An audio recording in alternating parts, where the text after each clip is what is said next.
여러분 안녕하세요. 위대한 학자들은 달의 뒷면보다 바다 밑을 더 알 수 없다는 농담을 자주 하고는 합니다. 그리고 오늘날 이 농담이 올바른 주장이라는 것을 인정해야 할 때가 왔습니다. 왜냐하면 바닷속은 인류가 아직까지도 몇 %밖에 연구하지 못했기 때문이죠.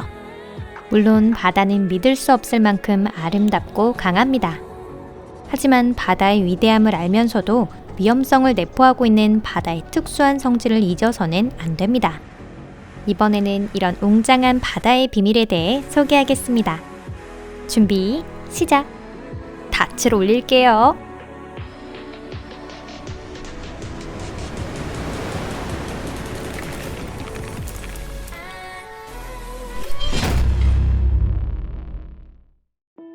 시뇨 사와코.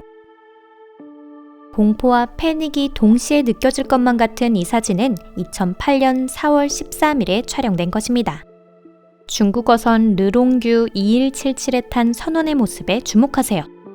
그들은 다가오는 공포와 거기에서 벗어날 수 없다는 사실에 얼어붙어 있습니다. 대체 무엇이 이들을 이토록 두렵게 했던 걸까요? 바로 몇 초 뒤 이들 배가 거대한 홍콩 화물선인 시뇨 사와코와 충돌하기 직전이었기 때문입니다.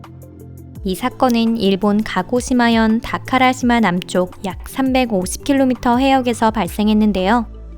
충돌 결과 어선은 순식간에 침몰했습니다. 아쉽게도 구조한 것은 2명뿐이었습니다.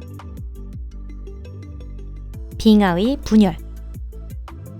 2020년 2월 14일 유럽 우주기관은 남극에서 파인 아일랜드 빙하에 분열이 일어났다고 발표했습니다.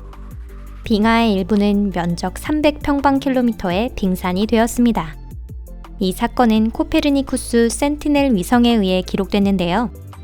빙산은 바닷속으로 떨어진 뒤 더 작은 조각으로 갈라지기 시작했습니다. 파일 아일랜드의 빙하와 세계 멸망의 빙하라고도 불리는 스웨덴 빙하는 서남극 빙상의 중심을 바다에 고정시키는 역할을 하고 있습니다. 빙하는 매일같이 큰 얼음 덩어리를 바닷속에 떨어뜨리고 있습니다. 하지만 300평방킬로미터의 빙산을 떨어뜨린 적은 지금까지 없었는데요. 과학자들은 두 개의 빙하는 과거 25년 사이에 녹는 속도가 빨라지며 1년에 수킬로미터의 속도로 이동하게 되었다고 주장하고 있습니다. 과학자들의 주장에 따르면 이는 인근을 항해하는 선박이나 지구 전체에도 큰 문제라고 합니다.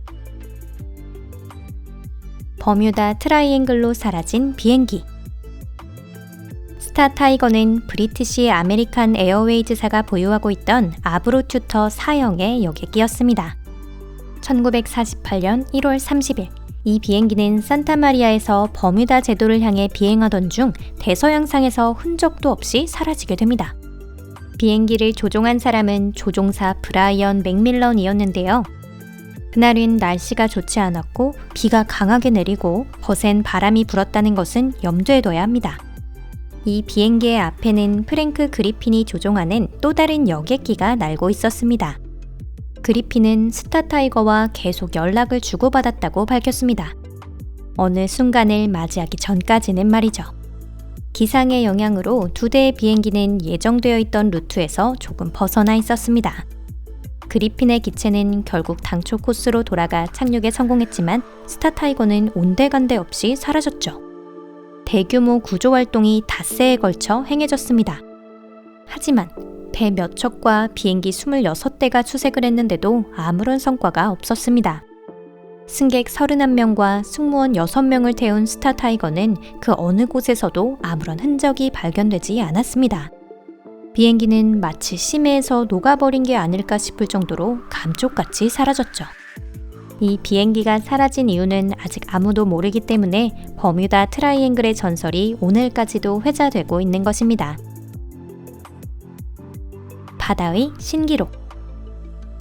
많은 운동가들이 다양한 배와 장치를 이용해 대서양을 횡단하려 했다는 것은 잘 알려져 있는 내용입니다.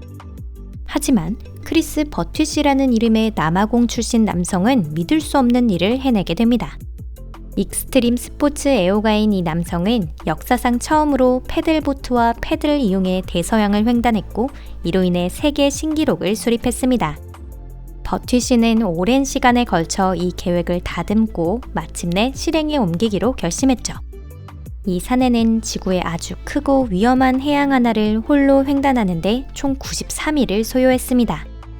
42세의 스포츠맨은 이러한 경이적인 바다로의 여행을 모로코로부터 시작해 카리브해에 있는 안티구아 섬에서 끝냈습니다. 이 독특한 모험을 위해 버티 씨는 특수한 6m짜리 패들보드를 구했는데요. 비용에 약 12만 달러가 소요됐다고 합니다. 이 보트는 전방 부분에 작은 선실을 탑재하고 있고요. 버티 씨는 이 선실 안에서 수면을 취하고 내비게이션 장치를 보관해 식료나 물을 비축해둘 수 있었습니다. 참고로 그는 이 경이적인 항해에서 매일 69km를 나아갔다고 하네요. 다행히 이번 여행은 성공으로 끝났고 현재 버티 씨의 성과는 기네스북에 올라 있습니다. 오랑메단호. 오랑메단호는 모든 승무원들과 함께 말라카 해협에 가라앉아 버린 네덜란드 화물선의 이름입니다. 1947년 6월 매우 기묘한 사건이 발생했습니다. 네덜란드와 영국 통신소 그리고 인근을 항해하던 두 척의 미국 배가 구조 신호를 받았는데요. 하지만 판독하기 어려운 모스 신호로 발신된 이 메시지는 선장 및 모든 선원, 살아있는 사람은 없습니다. 크루는 이제 없습니다. 나는 죽을 것입니다. 라는 아주 묘한 내용이었다고 합니다. 이후 더 이상의 신호는 없었고 이 메시지의 발신 위치는 삼각 측량을 통해 뒤늦게 산출되었죠. 처음 구조에 나선 것은 실버스타우라는 이름의 배였지만 해당 크루 멤버가 본 광경은 실로 충격 그 자체였습니다. 실제로 오랑메단호에서 살아남은 사람은 아무도 없었습니다. 승무원들의 몸에 외상은 없었지만 그 표정은 죽음을 앞둔 이의 공포와 고통을 그대로 보여주고 있었습니다. 선 자체에도 손상은 없었는데요. 선장 바닥에서 뭔가 이상한 연기가 발생하기 시작했습니다. 구조에 나선 이들은 배를 떠났고 잠시 후 오랑메단호는 폭발을 일으키며 침몰했습니다. 이 사건은 미스터리로 남았으며 현재도 정확한 원인을 알 수는 없습니다. 이 배에 남겨진 유일한 증거물은 한 권의 팜플렛이었죠. 이 팜플렛을 조사한 과학자들은 이 배가 니트로글리세린과 시아누아칼륨을 옮겼을 가능성이 있다고 보고했는데요.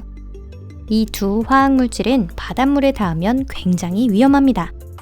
이런 이유로 일부 전문가들은 이 사건이 시아누아수소 중독이었고 선박 폭발을 일으킨 것은 니트로글리세린이었을 가능성이 있다고 추측하고 있습니다. 또한 승무원이 인체에 해로운 저주파음에 노출돼 있었던 게 아니냐고 주장한 사람도 있었는데요. 저주파음은 발작이나 불안장애를 일으키며 심할 경우 심부전의 원인이 될 수도 있습니다. 어느 쪽이든 이 신비로운 사건에 관한 모든 의문에 대한 대답을 우리는 더 이상 알 수 없게 되었습니다. 신기한 터널. 최근 한 유튜브 채널의 관리자인 닐 에반스가 내놓은 발표가 전 세계를 충격에 빠뜨렸습니다. 위성지도 작업을 하던 이 남성은 구글어스의 물층을 제거하던 중 해저 안에서 남극, 아르헨티나, 호주를 연결하는 수백 개의 완벽한 직선을 발견했습니다. 이 터널의 일부는 호주와 남아메리카의 연안에도 도달해 있었지만 북반구에서는 찾을 수 없었다고 하는데요. 에반스는 이것이 인공물이라고 확신하고 있습니다. 자연은 완벽한 직선을 만들 수는 없기 때문이죠. 이 때문에 에반스는 자신이 발견한 이 직선을 터널이라고 불렀습니다.